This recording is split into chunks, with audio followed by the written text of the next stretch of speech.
Class 9 last lecture में अपन ने पढ़ा था न्यूटन का सेकंड लॉ ऑफ मोशन क्या बोला था? The rate of change of momentum is directly proportional to the. आज हम पढ़ने जाएंगे न्यूटन का third law of motion. Newton का थर्ड लॉ ऑफ मोशन पढ़ाने से पहले एक बात क्लियरली समझ लो कि in nature single force can not act alone. क्या बोल रहा हूं मैं? In nature single force can not act alone. अकेला फोर्स कभी भी काम नहीं करता। पॉइंट नंबर 2 क्या बोलता है? Force are always applied in. Force हमेशा किस में अप्लाई किए जाते हैं? फोर्स हमेशा किस में अप्लाई किए जाते हैं? सिंगल फोर्स कभी भी अकेला एग्जिस्ट नहीं करता, अप्लाई नहीं होता, उसका कुछ काम नहीं होता। फोर्स हमेशा नेचर में, कुदरत में फोर्स हमेशा किस में मिलेगा? पैर में मिलेगा। फोर्स हमेशा किस में मिलेगा? पैर में मिलेगा। अच्छा, ये बात कैसे समझ में आएगी कि फोर्स हमेशा पैर में होता है, अकेला नहीं होता? सिंगल फोर्स क्यों नहीं एक्ट करता है? अगर सिंगल फोर्स है तो वो अकेला क्यों नहीं एक्ट करता है? फोर्स हमेशा पैर में ही क्यों एक्ट करता है? एग्जाम्पल लिखाया हो मैंने। When a book is kept on a table, book को तुमने टेबल के ऊपर रखा, ठीक है, क्या बुक हिलती है? क्या टेबल हिलता है? नहीं हिलता। बुक को अगर तुम टेबल के ऊपर रखते हो तो बुक टेबल पर क्या लगाएगी? फोर्स। कौन से डिरेक्शन में? डाउनवर्ड। और टेबल बुक पर क्या लगाएगा? कौन से डिरेक्शन में? यानी कितने फोर्स लग रहे? एक बुक लगा रही है, दूसरा यस और नो? अच्छा, वो दोनों भी फोर्स कैसे होंगे? इक्वल या अनइक्वल? इक्वल है, इसी वजह से ना तो टेबल हिल रहा है ना तो। देखो तुमने क्या बोला, बुक को हमने किस पे रखा? टेबल पर रखा, तो बुक ने टेबल पर फोर्स लगाया कौन से डिरेक्शन में? टेबल ने बुक पर फोर्स लगाया कौन से डिरेक्शन में? कितने फोर्स लग रहे? दो फोर्स का डायरेक्शन सेम है या अपोजिट? अच्छा, दोनों फोर्स का मैग्नीट्यूड यानी नंबर कैसा होगा? इक्वल होगा। यस और नो? यस और नो? फिर से ध्यान से सुनो। बुक को तुमने टेबल पर रखा तो सबसे पहला बुक ने क्या अप्लाई किया टेबल पर? कौन से डिरेक्शन में? तुरंत टेबल ने भी क्या अप्लाई किया? कौन से डिरेक्शन में? दोनों ने फोर्स अपोजिट डिरेक्शन में लगाया। पॉइंट नंबर 1, दोनों फोर्स का मैग्नीट्यूड यानी कि नंबर कैसा है? इक्वल है। दोनों ने फोर्स साथ में लगाया, दोनों ने फोर्स साथ में लगाया, जिसको हम कहते हैं साइमल्टेनियसली।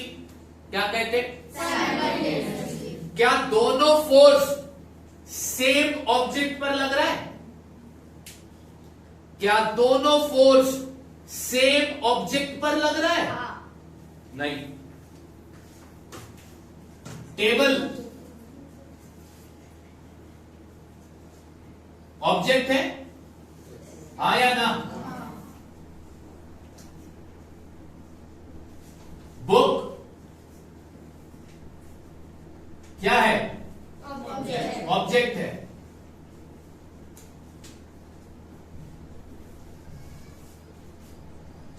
तुमने टेबल के ऊपर क्या रखा?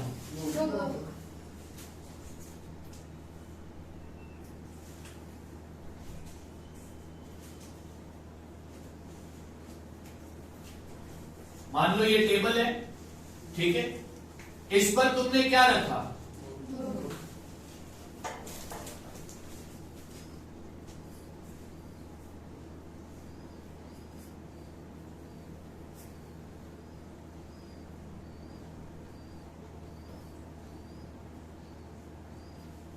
तुमने टेबल पर क्या रखा है? ये क्या है भैया?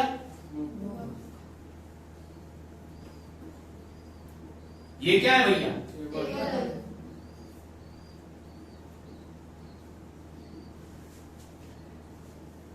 बुक भी फोर्स लगा रहा है। बुक किस पर फोर्स लगा रहा है?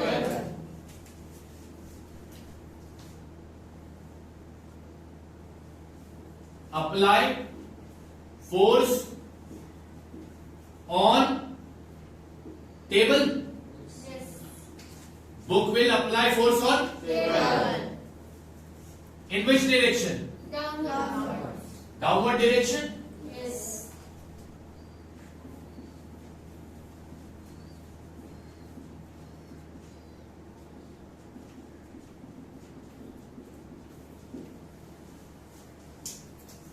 अब टेबल बुक पर क्या लगा रहा है? टेबल भी बुक पर क्या लगा रहा है? Force.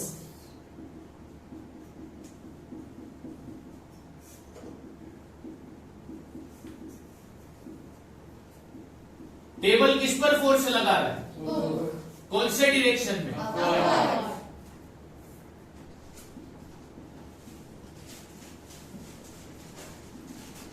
मैंने सवाल तुमको क्या पूछा? कितने फोर्स लग रहे? Two. क्या दोनों फोर्स सेम ऑब्जेक्ट पर लग रहे? No. नहीं ना. बुक किस पर फोर्स लगा रहा है? Table. टेबल किस पर फोर्स लगा रहा है? Book. ठीक. तो इससे एक बात समझ में क्या आई कि नेचर में सिंगल फोर्स कभी भी अकेला एक्ट, फोर्स हमेशा एक्ट करेगा जब वो किस में होगा? पैर में होगा. और एक बात समझ में आई कि दो ऑब्जेक्ट है, जब वो मिलते हैं तो वो दोनों ऑब्जेक्ट एक दूसरे पर एक साथ क्या अप्लाई करते हैं? Force. वो भी अपोजिट Direction. साइमल्टेनियसली. Yes. हाँ या ना? Yes. न्यूटन का थर्ड लॉ इसी से बना. क्या बन गया न्यूटन का third law? Every action has equal and opposite. Direction. अभी यहां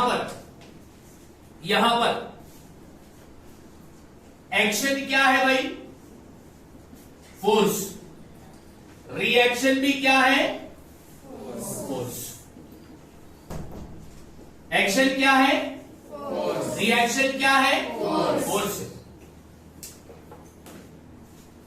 जब दो ऑब्जेक्ट मिलते हैं तो वो एक दूसरे पर क्या अप्लाई करते हैं? Force. पहले ऑब्जेक्ट ने जो फोर्स लगाया उसे क्या कहोगे? Action. दूसरे ऑब्जेक्ट ने जो फोर्स लगाया उसको क्या करोगे? Reaction.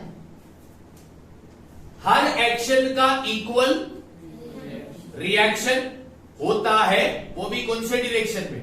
Opposite. अपोजिट डायरेक्शन में. ये है न्यूटन का third law of Motion. Action और रिएक्शन. क्या है? Force. क्या है? Force. एक्शन और रिएक्शन. Force.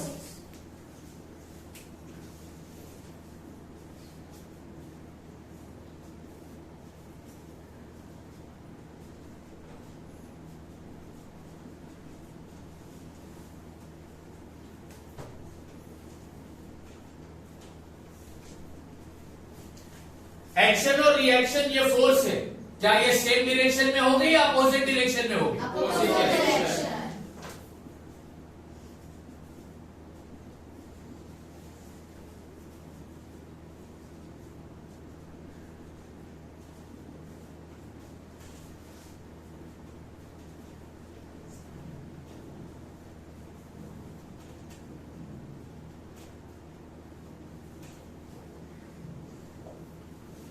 एक्शन और रिएक्शन फोर्स ये सेम ऑब्जेक्ट पर लगते हैं या अलग ऑब्जेक्ट पे लगते हैं?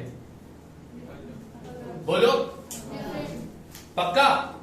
अभी इस एग्जांपल में ये जो एग्जांपल टेबल और बुक का हमने देखा तो तुमने बोला सर बुक ने फोर्स अप्लाई किया किस पर? Table. तो मान लो ये हो गया एक्शन.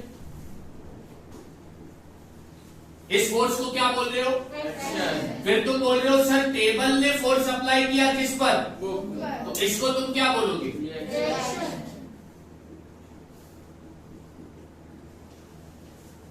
क्या एक्शन फोर्स और रिएक्शन फोर्स सेम ऑब्जेक्ट पर अप्लाई होते हैं या डिफरेंट ऑब्जेक्ट पर अप्लाई होते हैं? Different object.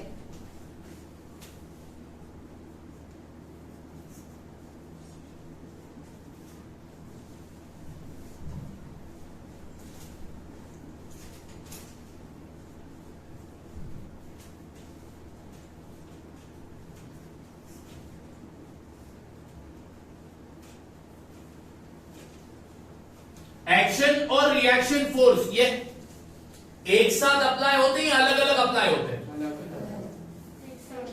दोनों भी एक ही टाइम पे अप्लाई होंगे। दोनों भी जैसे ही बुक ने टेबल पर फोर्स लगाया तुरंत टेबल ने बुक पर, मतलब दोनों ने जो फोर्स लगाया है एक्शन और रिएक्शन वो एक साथ तो इसको क्या बोलोगे? Action and reaction force act simultaneously.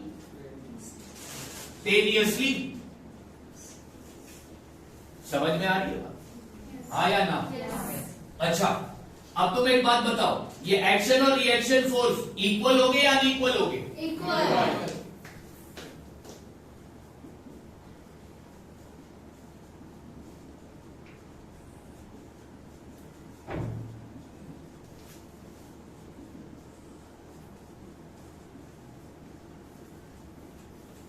Action and reaction force are.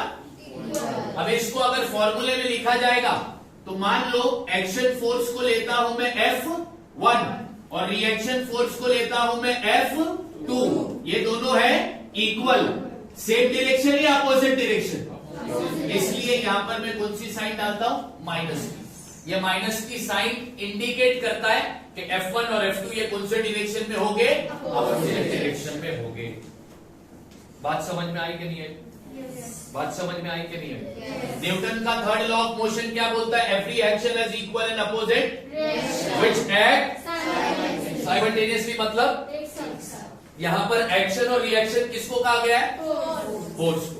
Action और रिएक्शन फोर्स कौन से डायरेक्शन में होंगे? एक्शन और रिएक्शन फोर्स सेम ऑब्जेक्ट पर अप्लाई होंगे या अलग ऑब्जेक्ट पर? अलग ऑब्जेक्ट पर अप्लाई होंगे। एक्शन और रिएक्शन फोर्स ये एक्ट करेंगे अलग अलग या साइमल्टेनियसली? एक साथ। लास्ट, एक्शन और रिएक्शन फोर्स कैसे होंगे? मैथमेटिकली उसको कैसा लिखोगे? F1 कौन सा फोर्स हो गया? F2 क्या नेचर में कोई एक अकेला फोर्स एक्ट कर सकता है क्या? नहीं ना। फोर्स हमेशा एक्ट करेगा कैसे? जब वो न्यूटन का थर्ड लॉ ऑफ मोशन क्या बोलता है? बोलो।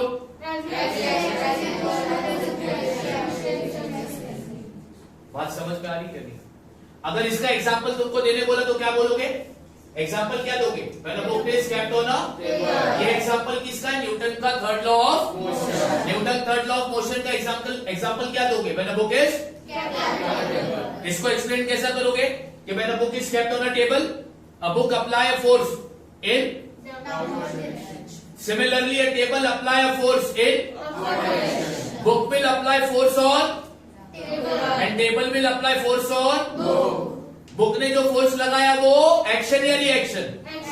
टेबल ने जो फोर्स लगाया वो रिएक्शन। ये both are they are in dash direction.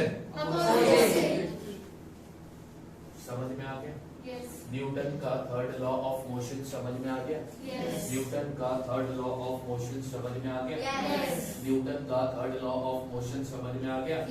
Newton का थर्ड लॉ ऑफ मोशन का कंक्लूजन क्या निकालोगे?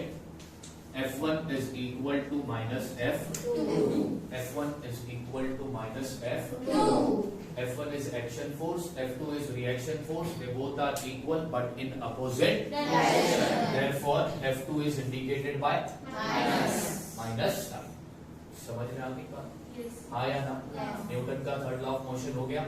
ठीक। अब इसको तुम लोग बाद में वीडियो से देख कर लेंगे।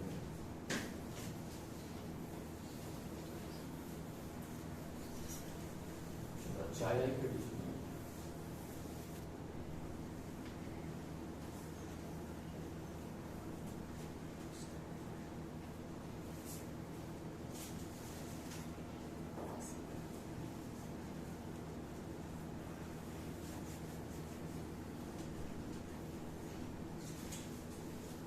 फर्स्ट चैप्टर का last topic conservation of momentum.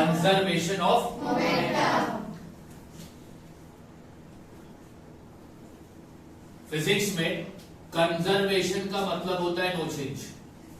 क्या होता है? No change.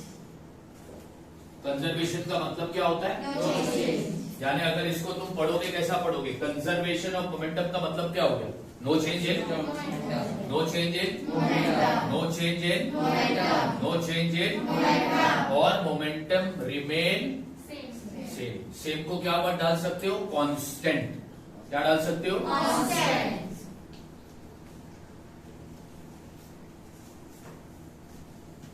इसमें ही डाला था तो राइट ही है।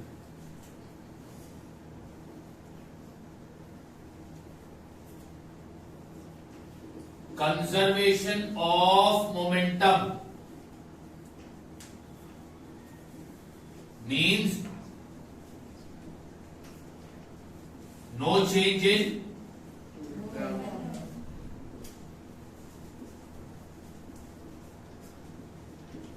और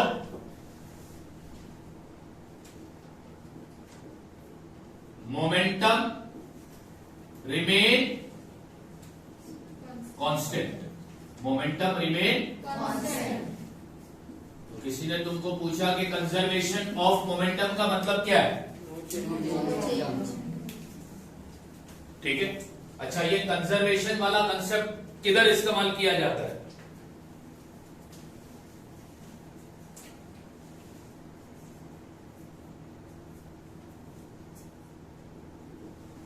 conservation of momentum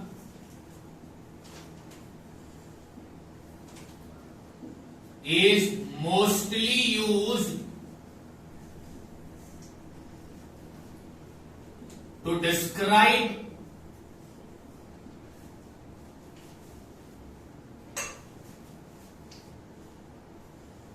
the collision between two objects। ये बात याद रखना। कंजर्वेशन ऑफ मोमेंटम वाला कंसेप्ट किस चीज को डिस्क्राइब करने के लिए यूज किया जाता है? Collision between, collision between, collision between. अच्छा, कोलिशन का मतलब क्या होगा? कोलिशन का मतलब क्या होगा?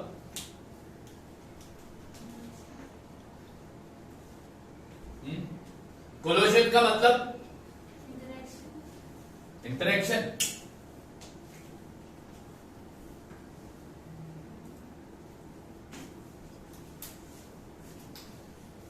एक बॉल यहां से जा रहा है, यहां पर दूसरा बॉल इस तरफ से आ रहा है। कुछ देर बाद दोनों क्या करेंगे? हाँ, टकराएंगे। उसको क्या बोलते हैं? क्या बोलते हैं उसको? क्या बोलते हैं उसको? कोलिशन। दो ऑब्जेक्ट जब टकराते हैं तो उसको क्या बोलते हैं? क्या बोलते हैं उसको? कोलिशन। तो कंजर्वेशन ऑफ मोमेंटम वाला कंसेप्ट यूज किया जाता है डिस्क्राइब करने के लिए। किसको डिस्क्राइब करके बताएगा वो? Collision between. कंजर्वेशन का मतलब क्या है? बोलते जाओ, कंजर्वेशन का मतलब क्या है? ठीक है।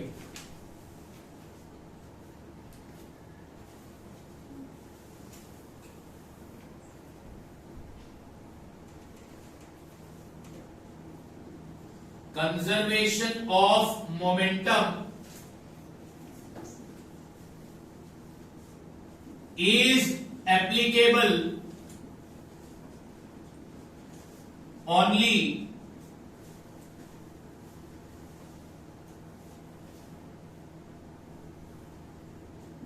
to an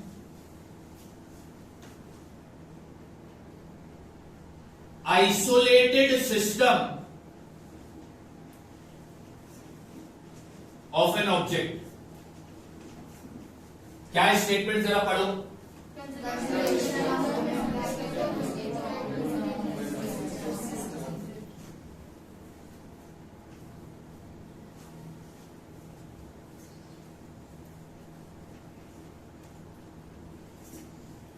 Isolated system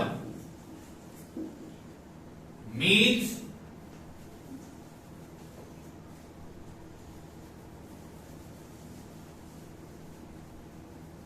system that is not acted upon by an external force.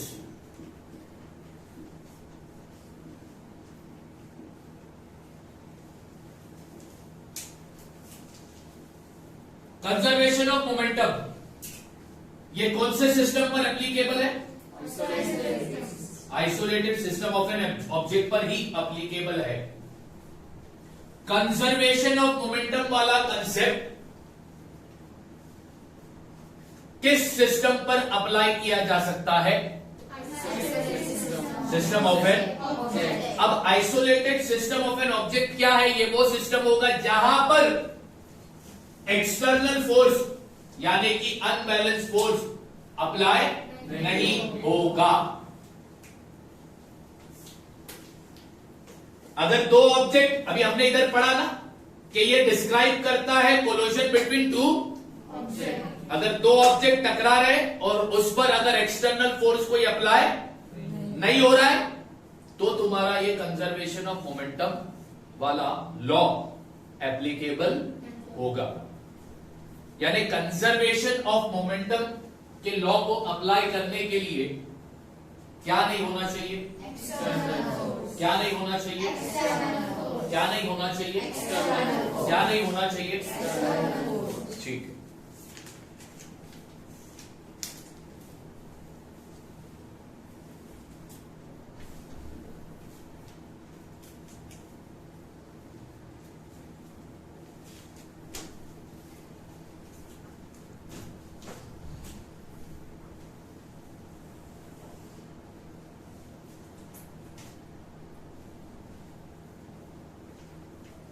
Law of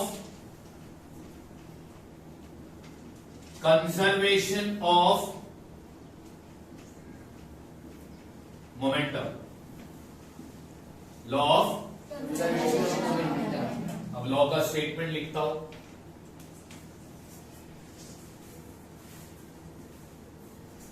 When no external force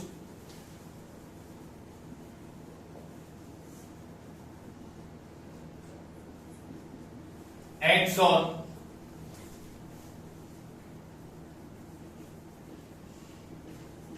two interacted body,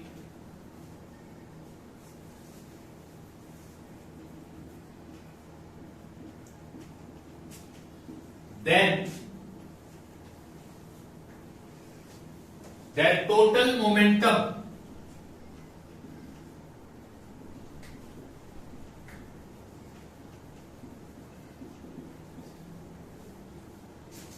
remains constant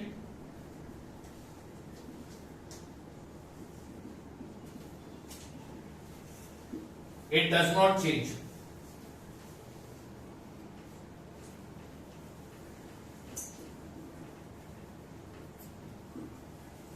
exam में लिखने को आया 2 मार्क के लिए, state the law of conservation of यानी conservation of momentum के law का statement लिखो तो क्या लिखोगे? When no force act on two interacting then that total momentum remain it does not. अब ये स्टेटमेंट को समझते हैं कि ये स्टेटमेंट बोलने क्या चाहता है।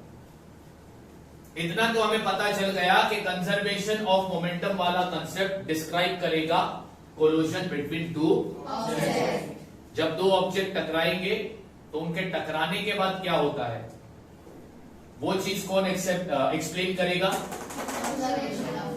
Conservation of conservation of word conservation का मतलब क्या है? अब ध्यान से सुनो,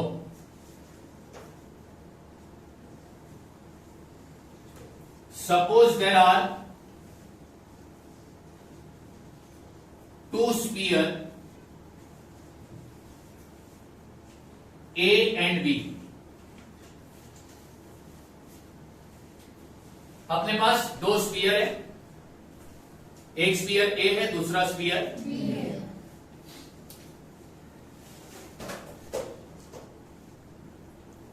mass of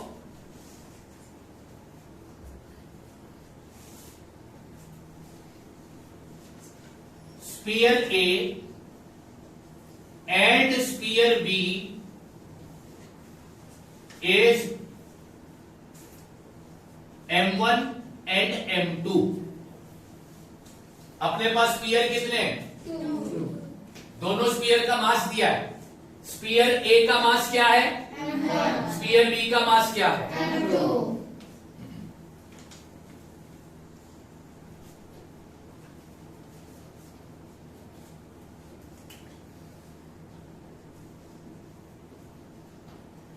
Both sphere are moving in a straight line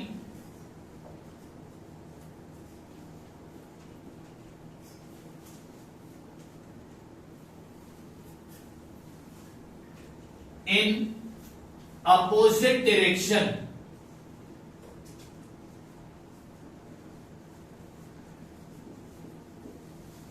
हमारे पास कितने स्पीयर है? एक स्पीयर का नाम, दूसरे स्पीयर का नाम।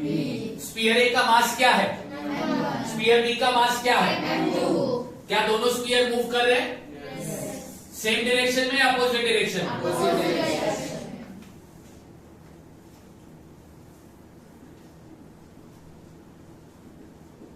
Their initial velocity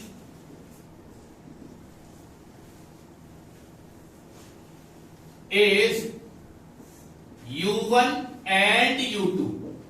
उन दो स्पीयर की इनिशियल वेलोसिटी भी हमें पता है। एक स्पीयर की इनिशियल, स्पीयर ए की इनिशियल वेलोसिटी क्या है? स्पीयर बी की इनिशियल वेलोसिटी क्या है?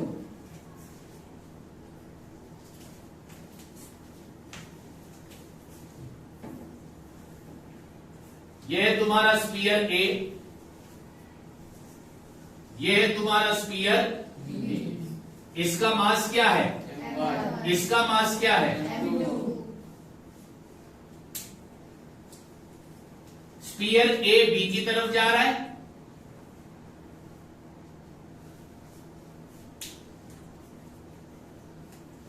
और स्पीयर बी ए की तरफ जा रहा है। दोनों मोशन में है, स्ट्रेट लाइन। तो इसका इनिशियल वेलोसिटी क्या है? इसका इनिशियल वेलोसिटी क्या है? इनिशियल वेलोसिटी यानी स्टार्ट की स्पीड। अब कुछ देर बाद क्या होगा? जब वो ये पॉइंट पर आएंगे तो क्या हो जाएंगे? टकराएंगे। पक्का? यस और नो? ये इधर आ गया, ये इधर आ गया। अब दोनों क्या हो गए भाई? टकरा गए। दोनों मोशन में थे ना? टकरा गए।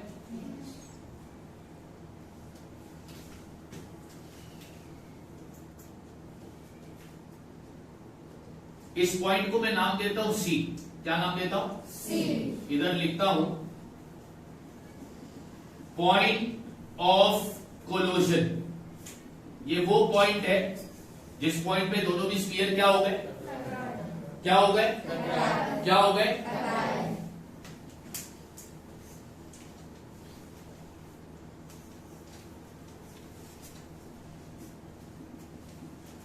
After some time both sphere will collide each other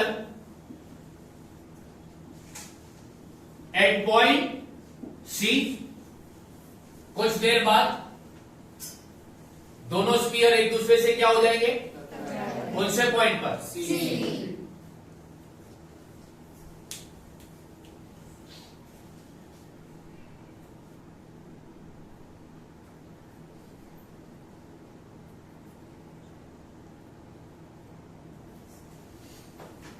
अब अगर ये दोनों टकरा गए इस पॉइंट पर, हाँ, तो टकराने के बाद वो दोनों रुकेंगे क्या? टकराने के बाद वो दोनों रुकेंगे क्या? वो दोनों रुकेंगे क्या? नहीं रुकेंगे। स्फीयर यानी दो बॉल, अगर वो टकराएंगे ऐसे, अब दोनों बॉल के मोशन में यानी उनके पास अपनी एक स्पीड है, बराबर, तो जब वो दोनों टकराएंगे तो टकराने के बाद ये वाला बॉल इस डायरेक्शन में जाएगा, ये वाला बॉल इस डायरेक्शन में जाएगा, जाएगा कि नहीं जाएगा? हाँ या ना? वो दोनों रुकेंगे क्या? तुम लोगों ने मार्बल खेला है ना, गोटी, अगर गोटी को मारते हो, एक गोटी को फेंकते हो, अगर दो गोटी ले लो, अगर दो गोटी एक दूसरे से अगर टकराती है तो वो रुकती थोड़ी है, फिर वो एक दूसरे से अलग होकर दूर चले जाती है। आया ना? तो इधर भी वही होगा ना भाई, जब ये दोनों स्फीयर पॉइंट सी पे टकराएंगे तो टकराने के बाद क्या होगा? टकराने के बाद ए जो है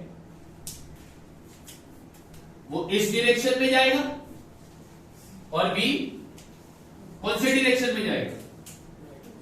इस डायरेक्शन में जाएगा। हाँ या ना? तो अब उनकी वेलोसिटी चेंज होगी? यस और नो? यस और नो? अब यहां पे लिखता हूं, after कोलोजन velocity of both the sphere is v1 and v2। कोलोजन के बाद उनकी वेलोसिटी, उनके स्पीड में बदलाव आएगा कि नहीं आएगा? तो उनकी वेलोसिटी यानी उनकी स्पीड क्या हो जाएगी? स्पीयर ए की वेलोसिटी क्या हो जाएगी? स्पीयर बी की वेलोसिटी क्या हो जाएगी? अच्छा, ये इनिशियल वेलोसिटी होगी। कोलोजन से पहले जो वेलोसिटी थी वो कौन सी वेलोसिटी थी? कोलोजन के बाद जो वेलोसिटी होगी वो कौन सी वेलोसिटी होगी?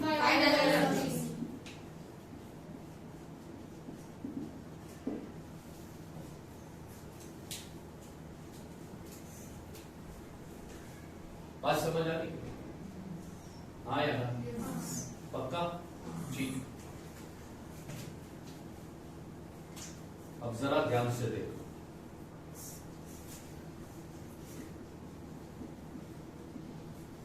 अकॉर्डिंग टू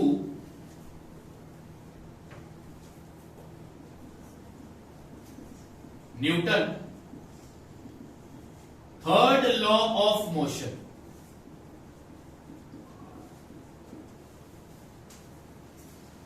अब हम न्यूटन का थर्ड लॉ ऑफ मोशन इस्तेमाल करेंगे, जो अभी रिसेंटली अपन ने पढ़ा।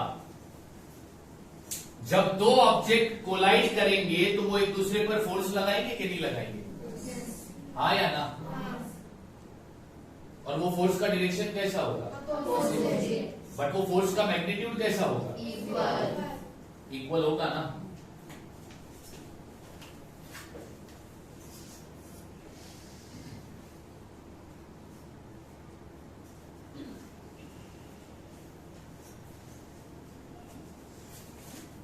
At the time of collision,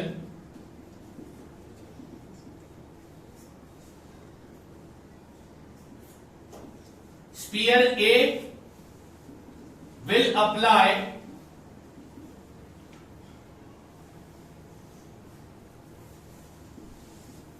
force on sphere B। कोलोजन के टाइम पर स्फीयर A स्फीयर B पर क्या अप्लाई करेगा? इसके फोर्स को लेते हैं, let the force be F1। Force क्या लिया? फिर यहां पे लिखते हो similarly sphere B will apply force on sphere A। Sphere B भी स्फीयर ए पर क्या अप्लाई करेगा? फोर्स। अब उसके फोर्स को क्या लेंगे?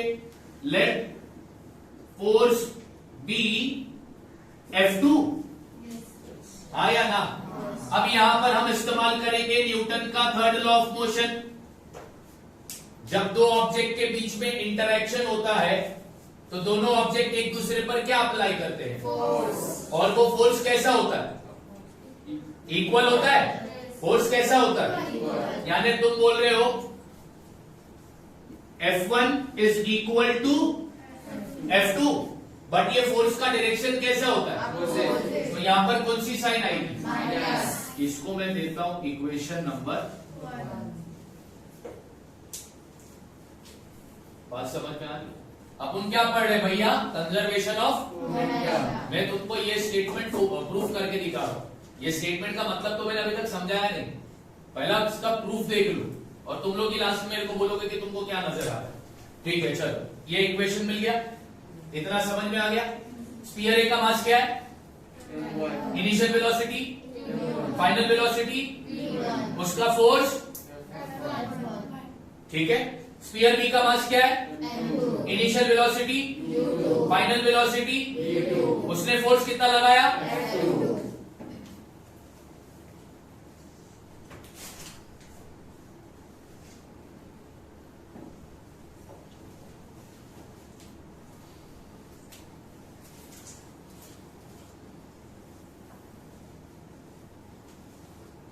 अभी यहां पर आगे कंटिन्यू करो।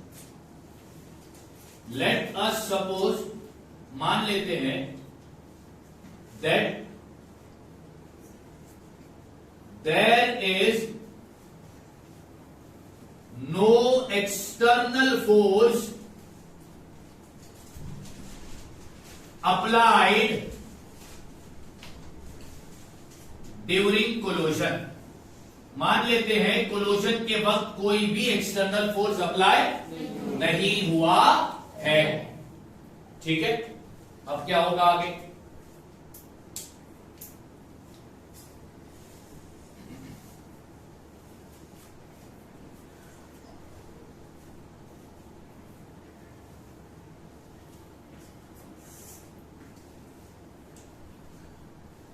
Let t be the time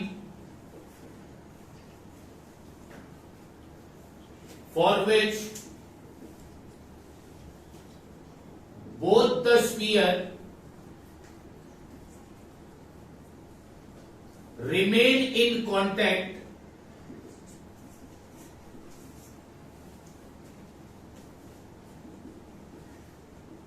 during collision। क्या लिखा है? ये इंपॉर्टेंट स्टेटमेंट है। टाइम कितना लिया मैंने? इतने टाइम के लिए दोनों स्फीयर एक दूसरे के कांटेक्ट में आए थे। कब? ड्यूरिंग। तो कोलोजन के वक्त दोनों स्फीयर कितने टाइम के लिए आए थे कांटेक्ट में एक दूसरे के? अब दोनों स्फीयर का एक्सेलरेशन निकालते। क्या निकालते? जब टकराएंगे तो एक्सेलरेशन प्रोड्यूस होगा।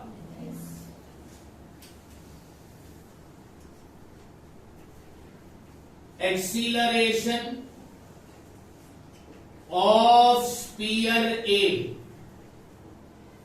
Acceleration of sphere A. अच्छा, एक्सीलरेशन ऑफ स्फीयर ए को हम सपोज करते हैं A1 से।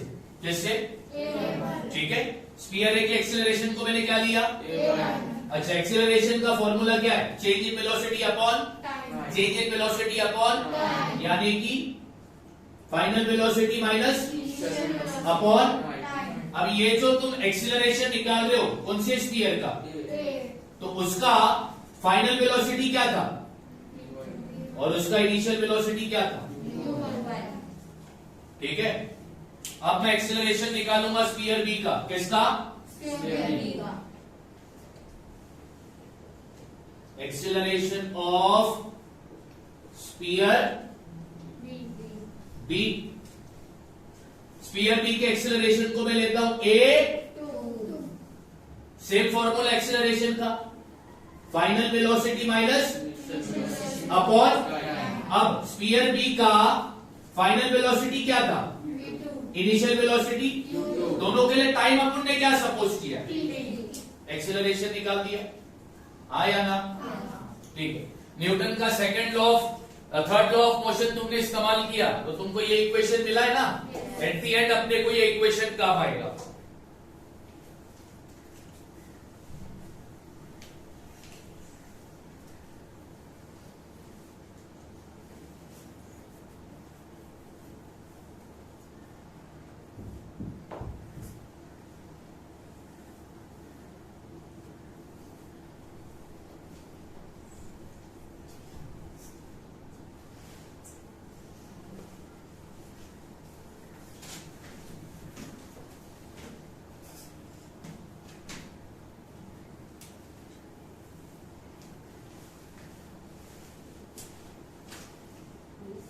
अकॉर्डिंग टू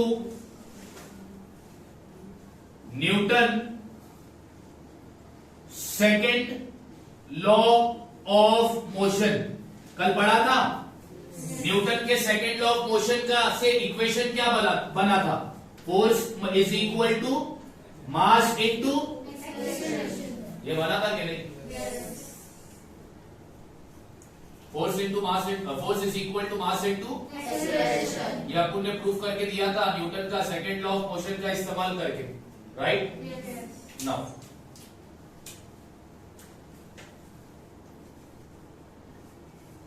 force acted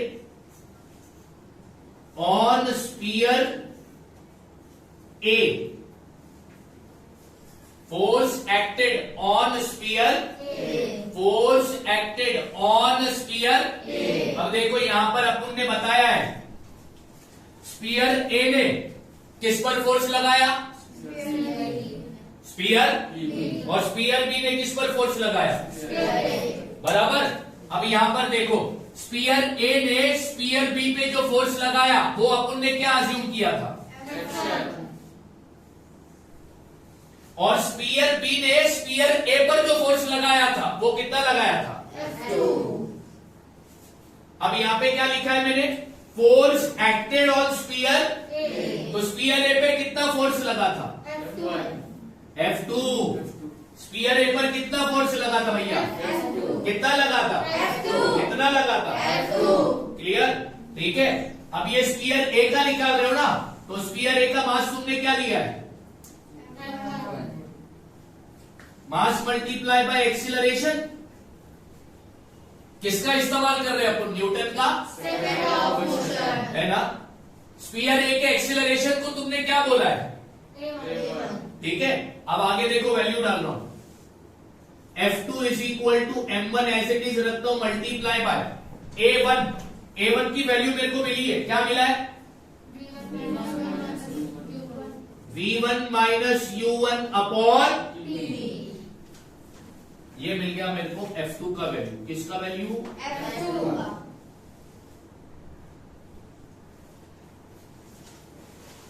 ठीक है।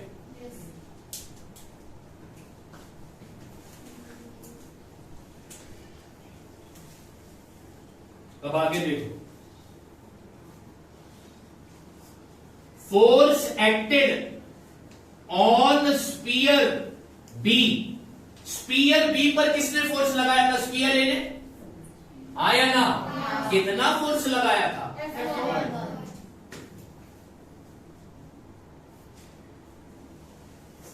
तो force is equal to mass into acceleration, आया ना। तो यहां पे भी लिखता हूं मास इनटू एक्सीलरेशन। अब ये स्पीयर बी का निकाल रहे ना अपन, तो स्पीयर बी का मास क्या था, एक्सीलरेशन क्या था, तो F1 इज इक्वल टू, अब M2 एज इट इज आएगा, A2 अपने को मिला है ना, कितना मिला है, V2 माइनस U2 अपॉन, मेरे पास F1 और F2 की वैल्यू आ गई क्या, आया ना, मेरे पास F1 और F2 की वैल्यू आ गई क्या। अब इन दोनों वैल्यू को चुपचाप इक्वेशन नंबर 1 में क्या कर दो, क्या कर दो, क्या कर दो, क्या कर दो, सब्स्टिट्यूट कर दो। इक्वेशन नंबर 1 क्या बोला था, F1 की जगह पर मैं क्या लिख रहा हूं, M2 multiply by V2 minus U2 upon is equal to, minus की साइन है, F2 की जगह पर क्या लिखूंगा, बोलो, M1 मल्टीप्लाई बाय V1, हम लोगों ने क्या किया, F2 की F1 की इन दोनों की वैल्यू को इक्वेशन नंबर 1 में, अब एक सिंपल सा लॉजिक में तुमको देता हूं भैया, ये t डिवाइड में अगर इधर आ जाएगा तो दोनों कट जाएगा, हाँ या ना, ये डिवाइड में है ये इधर आ जाएगा तो डिवाइड से क्या हो जाएगा, तो कट जाएगा ना दोनों, यानी ये टी कट गया। अब M2 को V2 से मल्टीप्लाई करोगे तो क्या आएगा, M2 V2 माइनस ये हो जाएगा M2 U2 बराबर। ब्रैकेट मतलब कौन सी साइन होती है, M2 को V2 से मल्टीप्लाई करूंगा तो M2 V2 हो गया, फिर हो गई कौन सी साइन, फिर M2 को U2 से मल्टीप्लाई करूंगा तो क्या आ जाएगा, इक्वल की साइन डालू। हाँ, अब ये माइनस है ना, तो इधर लिखता हूं माइनस। M1 को V1 से मल्टीप्लाई करूंगा तो हो जाएगा M1। अच्छा, ब्रैकेट के बाद कौन सी साइन है, ब्रैकेट मतलब कौन सी साइन, तो माइनस इंटू माइनस क्या हो जाएगा। अब M1 को U1 से मल्टीप्लाई करूंगा तो क्या हो जाएगा, M1 होगा कि नहीं होगा, यस और नो, पक्का। अब ध्यान दो, अब इसको ध्यान देना यहां पर,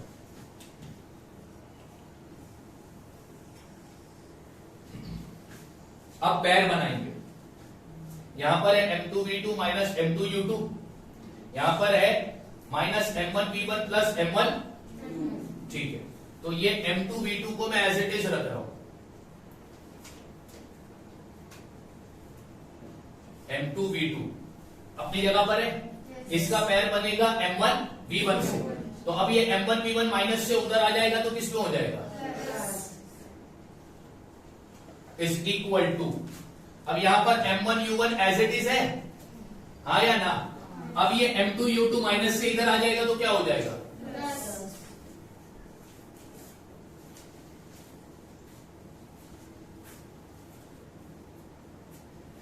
अब तुम याद करो, कल मैंने तुमको बताया था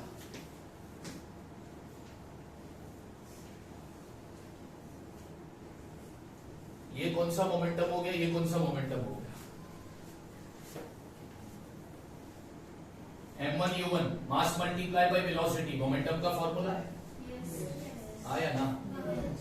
बट ये M1 U1 है तो ये हो जाएगा इनिशियल मोमेंटम, यानी प्लस की साइन है ना, इसलिए लिख रहा हूं total initial momentum.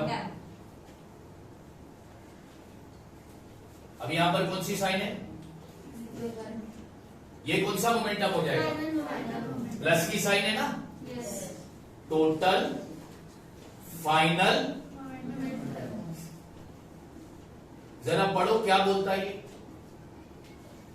Total final momentum is equal to total initial, इसको क्या बोलते मालूम,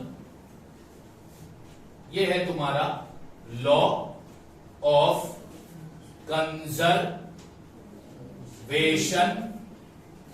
of momentum. Momentum does not change if there is no external force applied।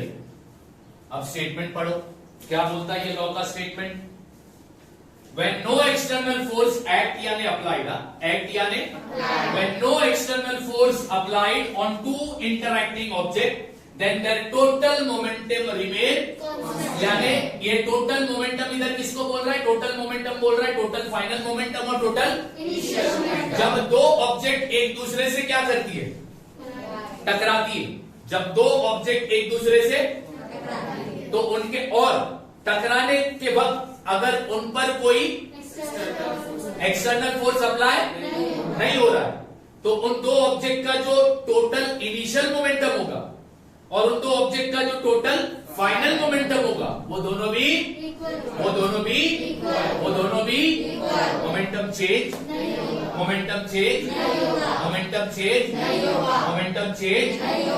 ये है लॉ ऑफ कंजर्वेशन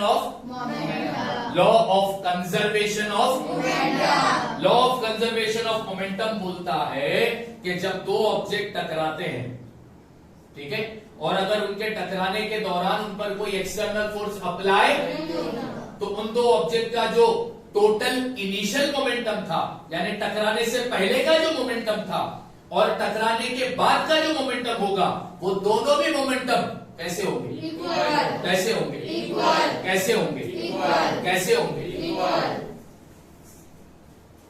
ये लॉ को अपन क्या बोलते हैं, कंजर्वेशन का मतलब क्या है, कंजर्वेशन ऑफ मोमेंटम का मतलब क्या होगा? और मोमेंटम रिमेन। अच्छा, कंजर्वेशन ऑफ मोमेंटम ये किसको डिस्क्राइब करेगा? ये कौन से सिस्टम पर अप्लाई होता है? क्या आइसोलेटेड सिस्टम में एक्सटर्नल फोर्स अप्लाई होगा या नहीं होगा? अगर एग्जाम में क्वेश्चन आया state the law of conservation of, ये लिख देना। और एग्जाम में अगर क्वेश्चन आया कि deduce the law of conservation of momentum from Newton's law of motion, यानी कि न्यूटन के लॉ ऑफ मोशन की मदद से तुम law of conservation of momentum को डिड्यूस करो, फाइंड करो या प्रूव करो। अब यहां पर भी हमने न्यूटन के लॉ ऑफ मोशन का इस्तेमाल किया ना। सबसे पहला हमने इस्तेमाल किया न्यूटन का थर्ड लॉ ऑफ मोशन, आखिर में हमने इस्तेमाल किया न्यूटन का second law of motion. Third law of motion इस्तेमाल किया, सेकंड लॉ ऑफ मोशन इस्तेमाल किया कि नहीं किया? सेकंड लॉ और थर्ड लॉ ऑफ मोशन का इस्तेमाल करके हमने law of conservation of momentum को प्रूव करके दिखा दिया। यस और नो? पक्का? पक्का? समझ में आया? अब फिर से ये एक बार आखिर में समझा देता हूँ। क्या करना है तुमको? कितने स्फीयर लेने? एक स्फीयर का मास क्या लोगे? दूसरे स्फीयर का मास? दोनों स्फीयर स्टार्ट में क्या होने चाहिए? कैसे होने चाहिए? तो उनकी क्या होगी? स्टार्ट की वेलोसिटी को क्या बोलते हैं?